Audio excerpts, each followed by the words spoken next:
How to keep table on one page in MS Word and keep caption with table on same page.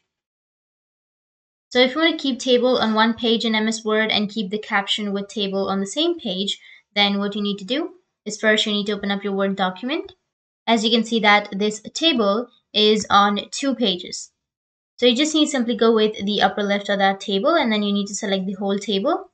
After selecting the whole table, now you need to go with the paragraph section, which will be under your home page. Here you will have paragraph. You can go with the arrow, and here you need to go with line and page breaks, and here you need to select keep with next and go with OK.